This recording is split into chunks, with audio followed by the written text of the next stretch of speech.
MIDC कडून आपल्याला भूखंड मिळाला, त्याचा करार झालेला आहे. त्या ठिकाणी आपलं असलेलं टॉयलेट तोडलं, त्यांनी 15 ऑगस्टला केस व्हायला पाहिजे. ती केस न करता आपला अधिकारी सांगतात की आम्हाला पर्याय जागा द्या.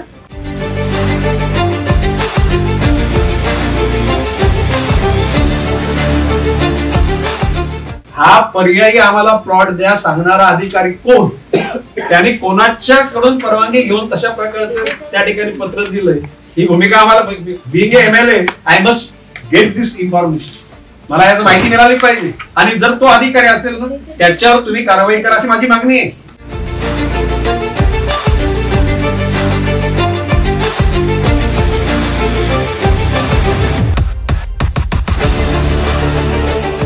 अशा वेळेला आपला वकील ते बोलत नाही, कोणाची वेस्टेड इंटरेस्ट आहे त्याचा तपासा. ऐकून घ्या ना, तर त्या अधिकाऱ्याला आम्ही ती घेराव घालणार, मी स्वतः.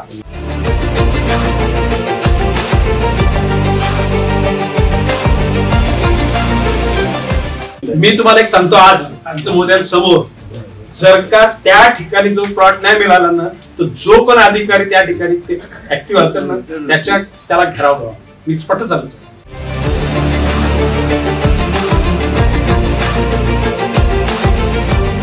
54 कोटी हेक्टर वगैरे ते आम्हाला या प्लॉटच्या व्यतिरिक्त दुसरा फिजिबल प्लॉट नाही.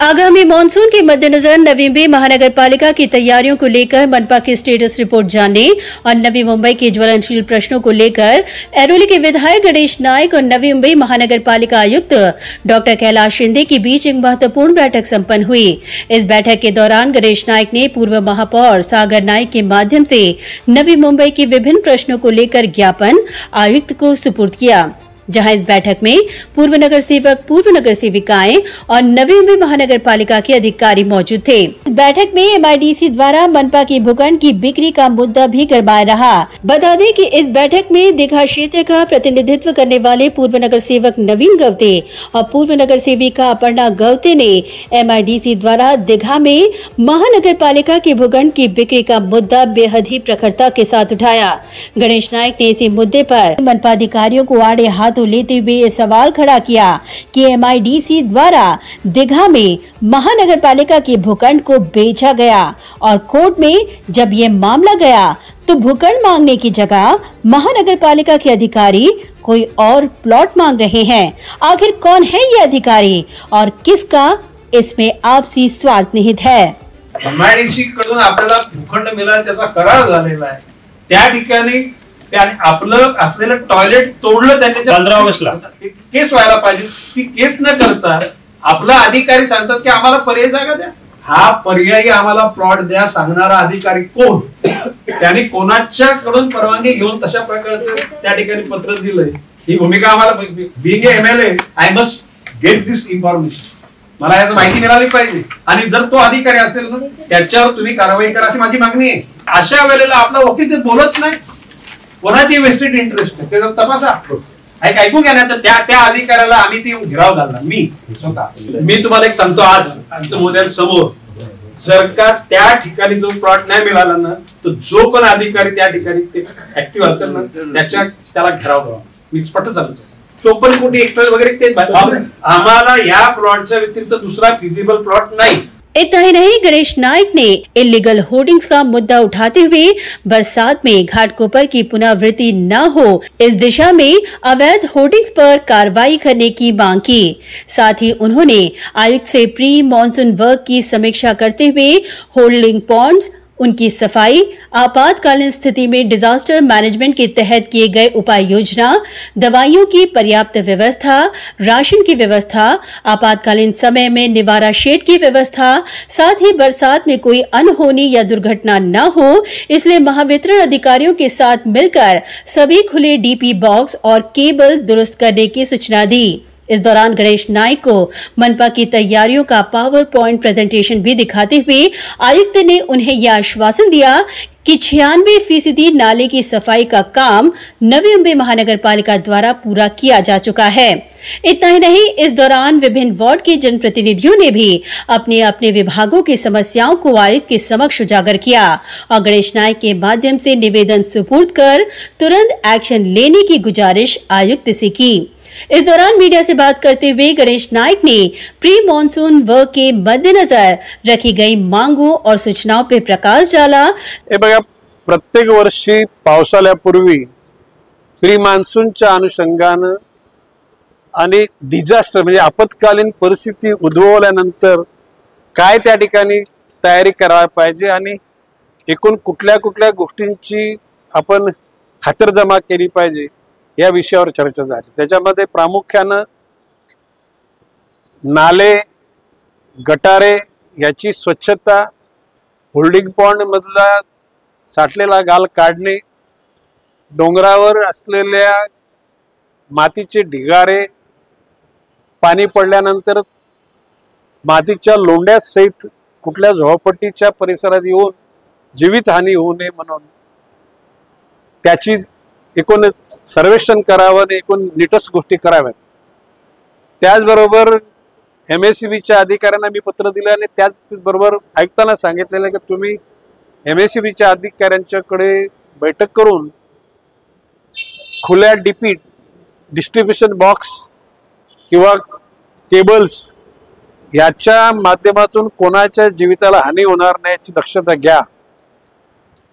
एखाद्या वेळेस जर पाऊस पडला तर त्या ठिकाणी 2-4-5 दिवस जर त्या ठिकाणी लोकांचं येणं जाणं झालं नाही तर त्यांना एकूणच गरजेच्या गोष्टी, अन्नधान्य, पांघरून वगैरे त्या ठिकाणी उपलब्ध करून ठेवा आणि प्रत्येक वार्डमध्ये तशी तयारी करा आणि तशा प्रकारे त्यांनी सूचना दिलेल्या आहेत आणि त्या गोष्टी होतील। फेरीवाल्यांच्या बाबतीमध्ये नवी मुंबईमध्ये असलेल्या फेरीवाल्यामध्ये 60% फेरीवाले बाहेरचे आहेत। म्हणजे त्या फेरीवाल्यांच्या विषयी मला पूर्ण दया आहे। केंद्र सरकारच्या फेरीवाला धोरणानुसार त्या शहरातल्या लोकांची जबाबदारी त्या शहराने घ्यावी। नवी मुंबई महापालिकेच्या मध्ये असलेल्या फेरीवाल्यांना त्यांचं सर्वेक्षण करून जो ज्या ठिकाणी राहतो त्याच नोडमध्ये, त्याच सेक्टरमध्ये, तो गावातला असेल, झोपडीतला, शहरातला असेल, त्याला ठिकाणी त्याला आपला उदरनिर्वाह करण्याकरता फेरीचा धंदा करण्यास संधी मिळाली पाहिजे। किंबहुना मागे बोललो तुम्ही की सिडकोकडून जे भूखंड आपण घेणार आहोत त्याच्यामध्ये या फेरीवाल्यांकरता फेरीवाला झोन निर्माण करा। फुटपाथवर किंवा ज्या ठिकाणी वर्दळीचा रस्ता आहे, रेल्वे स्टेशन वगैरे या ठिकाणी असे फेरीवाले राहू नयेत आणि त्या फेरीवाल्यांना नियंत्रण करण्याकरता महापालिकेला स्वतंत्र पोलीस स्टेशन देण्याचं ठरलं होतं। तर ते पोलीस स्टेशन निर्माण करावं आणि एक पोलीस अधिकारी, महापालिकेचा अधिकारी राऊंड क्लॉक तिथे राहावा जेणेकरून हे फेरीवाल्यांचा तिथे सुळसुळाट होणार नाही। त्याचबरोबर शिक्षण धोरणामध्ये मी मागे बोलल्याप्रमाणे या वर्षापासून महानगरपालिकेच्या शाळांमध्ये इंग्रजी, मराठी सक्तीची, हिंदी सक्तीची आणि मग नर्सरी पासून दुसरे विषय हे इंग्रजी माध्यमातून शिकवले जातील आणि टप्प्याटप्प्याने दरवर्षी म्हणजे nursery, junior KG, senior KG, पहिली 7वी पर्यंत, 10वी पर्यंत, 12वी आणि पदवीधर होईपर्यंत गोरगरिबांच्या मुलांना इंग्रजी माध्यमातून शिक्षण मिळेल आणि त्यांच्या मुलांना शेवटी पुढे शिक्षण मिळताना, व्यवसायात जाताना कुठेतरी इंग्रजी येत नाही ही बाब त्यांना अडचणीची ठरणार नाही। आता MIDCच्या सर्व्हिस रोडला असलेली हॉटेल्स माननीय मुख्यमंत्री एकनाथजी शिंदे यांच्याकडे मीटिंग झाल्यानंतर तिचं इतिवृत्त मंजूर झालं। त्याच्यामध्ये काही चूक झाली होती ती परत दुरुस्त करून आणली आणि म्हणून सर्व्हिस रोडच्या ठिकाणी बांधलेले हॉटेल त्यांना पर्यायी जागा देऊन, त्यांना पर्यायी बांधून देऊन हे इथले सुरू झालेले जीविताला हानिकारक असलेले ते ज्या काही छोटे हॉटेल बिटेल ते काढून टाकावे अशा प्रकारची मागणी मी केलेली आहे। सिडकोकडून मिळू घातलेले भूखंड सुद्धा आपण लवकरात लवकर घ्यावेत।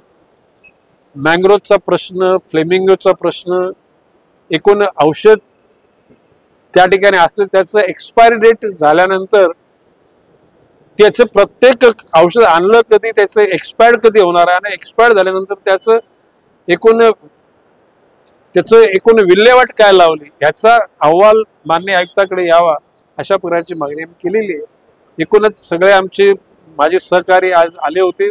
बहुतांशी आयुक्तांनी एक निश्चितपणे सकारात्मक त्या ठिकाणी भूमिका घेतलेली आहे आणि साधारण पुन्हा एखाद्या महिन्यामध्ये परत आम्ही आयुक्तांकडे भेटीला येऊ. वहीं गणेश नाइक ने घाटकोपर की पुनरावृत्ति न हो इसलिए दुर्घटना पूर्व सतर्कता बरतने की सूचना आयुक्त को दी. होर्डिंग पॉलिसीच्या बाबतीमध्ये नवी मुंबईची होर्डिंग पॉलिसी आपण राज्य सरकारला दिली. त्याला तत्कालीन नगर विकास सचिव मनुकुमार श्रीवास्तवजी यांनी सांगितले होते की नवी मुंबईची होर्डिंग पॉलिसी आणि हॉकर पॉलिसी ही महाराष्ट्राला लागू करण्यासारखी एवढी सुंदर बनवलेली. दुर्दैवानं त्याचा पाठपुरावा झाला नाही. आज मी माननीय आयुक्तांना सांगितलेले की तुम्ही त्या बाबतीत पाठपुरावा करा आणि सुरळीतपणे त्या ठिकाणी फुटपाथ राहतील. जाहिरातीचे कुठले बोर्ड पडून जसं घाटकोपरला तशी हानी झाली, जीवितहानी तशा प्रकारे होणार नाही याच्याकरता तुम्ही एकूण पुन्हा सर्वेक्षण करा.